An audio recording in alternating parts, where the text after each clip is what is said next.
जय माता दी दोस्तों, शिव शक्ति यूट्यूब चैनल में आप लोगों का बहुत बहुत स्वागत है। मैं उम्मीद करती हूँ आप लोग अच्छे होंगे, खुश होंगे, खुशहाल होंगे और सभी के घर में माता रानी की मेहर होगी। तो दोस्तों, आज हम बात करने वाले हैं कि शाम की पूजा में इन विशेष कार्यों को करने से पूजा का फल कई गुना मिल जाता है। वैसे तो आप किसी भी इष्ट देव की पूजा या अर्चना कर रहे हो, पूजा का कोई भी टाइम आपने चुन रखा हो, सुबह हो या शाम हो, मगर जब बोलते हैं ना कि हर किसी चीज़ के कुछ नियम होते हैं, कुछ रूल होते हैं, कुछ रेगुलेशन होते हैं। अगर आप उन नियमों को समय अनुसार ठीक से पालन करते हो तो जो आपकी भक्ति का जो फल है आपको पूर्ण रूप से मिलता है। क्योंकि जो आपकी भक्ति है, कई बार क्या होता है, हमें भक्ति जो हमारी भक्ति है या पूजा अर्चना, हमें जो कृपा हमें ऊपर मिली है, देवी कृपा मिली है। जैसे मैं माता रानी की पूजा करती हूँ, मेरे पर माता की कृपा है। जो कृपा मुझे मिली है वो मेरे गुरु के द्वारा मिली है।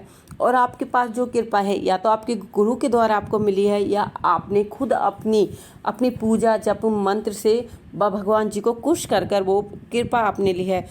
तो शाम की पूजा में कौन से ऐसे नियम हैं जिनको हमें पालन करना चाहिए? अगर आप लोग भक्ति मार्ग में हो, अगर आप भगवान से जुड़े हो, भगवान की पूजा अर्चना के मार्ग में हो, तो कौन से ऐसे कार्य है जो हमें पूजा के समय, शाम के टाइम हमें पूजा करते समय हमें याद रहने चाहिए और विशेष रूप से उनका हमें पालन भी करना चाहिए।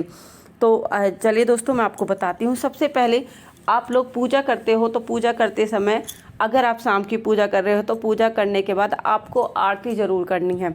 पूजा समाप्त होने के बाद अगर आप किसी भी देव की पूजा कर रहे हो, जैसे मैं माता रानी की पूजा करती हूँ तो लास्ट में मैं माता अम्बे की आरती या माता कालिका की जो आरती होती है वो आरती का स्मरण आपको ज़रूर करना है। आरती आपको विशेष रूप से करनी है। जैसे आपने पूजा की, पूजा दीपक जलाया, प्रसाद अर्पित किया, भोग अर्पित किया और जो आप मंत्र पढ़ते हो उस मंत्र का जाप किया। जैसे आप बालाजी की सेवा कर रहे हो, बालाजी की सेवा में किया, आपने हनुमान चालीसा का पाठ किया, संकट मोचन का जाप किया, हनुमान बाण का पाठ किया, जो भी आप राम श्रुति का पाठ किया, जो आप पाठ करते हो। जैसे मैं माता दुर्गा चालीसा का पाठ करती हूँ, सप्तशती, ये सारे पाठ हैं जो मेरे को जितना टाइम मिलता है मैं उनके पाठ कर लेती हूँ। और जब आप पाठ कर लेते हो तो जब आप शाम के टाइम पाठ कर रहे हो, पूजा कर रहे हो, तो आपको पूजा पाठ के बाद आपको इस काम आरती का विशेष रूप से आप सुबह और शाम आपको दोनों टाइम ही आरती करनी है। मगर अगर आप सुबह जल्दी में हो तो आपको शाम के टाइम, क्योंकि शाम के टाइम किसी को कहीं जाना नहीं होता है, तो शाम के टाइम आपको विशेष रूप से पूजा करने के बाद आरती ज़रूर करनी चाहिए। आरती करने से आपकी जो भक्ति का फल है वो आपको दुगना मिलता है। मंत्र जाप का प्रभाव, मैंने जैसा आपको बोला कि आप शाम की पूजा करें, क्योंकि सुबह सुबह हमें काम होता है। सुबह हम काम की जल्दी में जो अपना मंत्र जाप है उसे हम अच्छी तरह से नहीं कर पाते।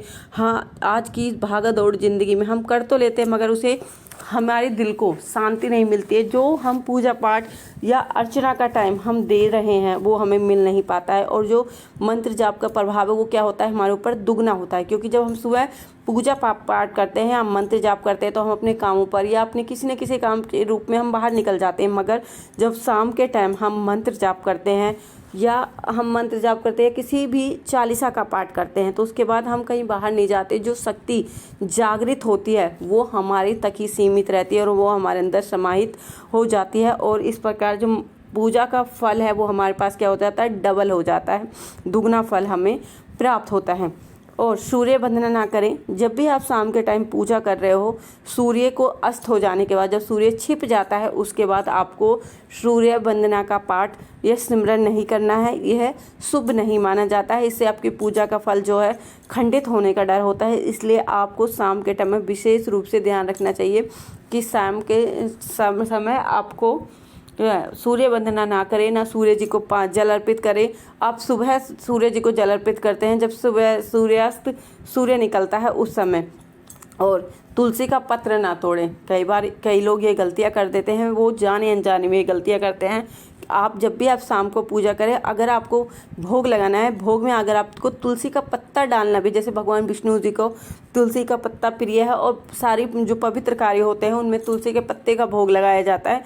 अगर आप प्रसाद में या भगवान के भोग में तुलसी के पत्ते का भोग लगा रहे हो तो या तो आप सुबह ही तुलसी का पत्ता तोड़ के फ्रिज में रख लीजिए, किसी में पानी में डाल के रख लीजिए, या सूर्यास्त होने से पहले वो पत्ता आप तोड़ लीजिए। सूर्यास्त होने के बाद पेड़ों को हाथ नहीं लगाना चाहिए, विशेषकर किसी भी पेड़ को, मगर तुलसी के पेड़ को तो बिल्कुल नहीं लगाना चाहिए, क्योंकि उस टाइम बोला जाता है कि पेड़ जो हैं वो सो जाते हैं। इसलिए आपको सूर्यास्त के बाद तुलसी के पत्र को नहीं तोड़ना चाहिए। और शाम के टाइम दीपक जरूर लगाए। जब भी आप पूजा अर्चना, मंत्र जप या किसी चीज़ का पाठ कर रहे हैं, रामायण चालीसा पढ़ रहे हैं, हनुमान चालीसा या रामायण का पाठ कर रहे हैं, रामचरितमानस का पाठ कर रहे हैं या कोई भी पाठ का सिमरन कर रहे हैं, तो आपको अपने मंदिर में दीपक जरूर जलाएं। क्योंकि दीपक की लो और जब आपकी लो आपस में टकराती है तो आपका सीधा संबंध इष्ट देव से होता है। तो इसलिए शाम के टाइम जब भी आप पूजा करें तो अपने पूजा में आपको दीपक जरूर जलाना है। दीपक, धूप, बाती जो आप करते हैं वो कीजिए, पर दीपक आपको जरूर जलाना है। और जब आप शाम को पूजा कर लें तो आपको अपने मंदिर के जो पट है, मंदिर का जो पर्दा है, उसको आपको लगाना है। क्योंकि शयन भगवान जी के भी सोने का टाइम हो जाता है। कई लोग ऐसे होते हैं वो पर्दा खुला छोड़ देते हैं, जिसके कारण उनकी जो भक्ति का फल है वो पूर्ण रूप से उसे मिल नहीं पाता है। मगर आपको इस बात का विशेष रूप से ध्यान रखना होता है। रात के टाइम आपको पूजा करने के बाद जो पूजा घर है उसका दरवाज़ा, उसका पर्दा आपको लगा देना है। और जो भी भोग आपने शाम की पूजा में अपने इष्ट देव को अर्पित किया है, चाहे आपने मिश्री का भोग अर्पित किया है, चाहे आपने बतासे का भोग अर्पित किया है, चाहे आपने हलवा पूड़ी, चाहे आपने कुछ भी भोग, अगर आपने जो भी भोग अपने इष्ट को अर्पित किया है वो शाम की पूजा में, जैसे मैं माता रानी को रोज़ शाम की पूजा में बतासे का भोग अर्पित करती हूँ, तो वो भोग आपको क्या करना है, वो भोग आपको अगली सुबह मंदिर में से हटाना है। ये नहीं कि आपने अभी भोग लगाया और अभी हटा दें, नहीं, भोग हमेशा ऐसे ही करना चाहिए। शाम के टाइम या सुबह के टाइम, जब आप सुबह के टाइम भोग लगाते हैं तो उसे शाम के टाइम हटाना चाहिए। और जो शाम के टाइम आप भोग लगा रहे हो तो उसे आपको सुबह के टाइम भोग हटाना चाहिए। और वो प्रसाद के रूप में आपको पूरे परिवार को बांटकर वो प्रसाद रूप में खा लेना चाहिए। अगर आप लोग ये सारे छोटे छोटे जो कार्य हैं, इन सभी कार्यों को आप शाम के टाइम, पूजा के टाइम विशेष रूप से करते हो तो आपकी जो पूजा का फल है वो कई गुना आप लोगों को प्राप्त होता है। तो दोस्तों, मैं उम्मीद करती हूँ जो जानकारी मैंने आपको दी होगी वो आप लोगों को अच्छी लगी होगी। अगर आप लोग मेरे चैनल पर नए हो तो प्लीज़ मेरे चैनल को लाइक, शेयर, सब्सक्राइब करना ना भूलें और बेल आइकन को जरूर प्रेस करें, जिससे कि मैं कोई भी नई वीडियो डालूं तो उसका नोटिफिकेशन आप लोगों को सबसे पहले मिल सके। तो दोस्तों, आज के लिए इतना ही। हम मिलते हैं अपनी अगली वीडियो में। उस टाइम तक हमारे चैनल के साथ ऐसे ही बने रहिए, हमारे चैनल को ऐसे ही प्यार देते रहिए। जय माता दी दोस्तों, जय माता दी।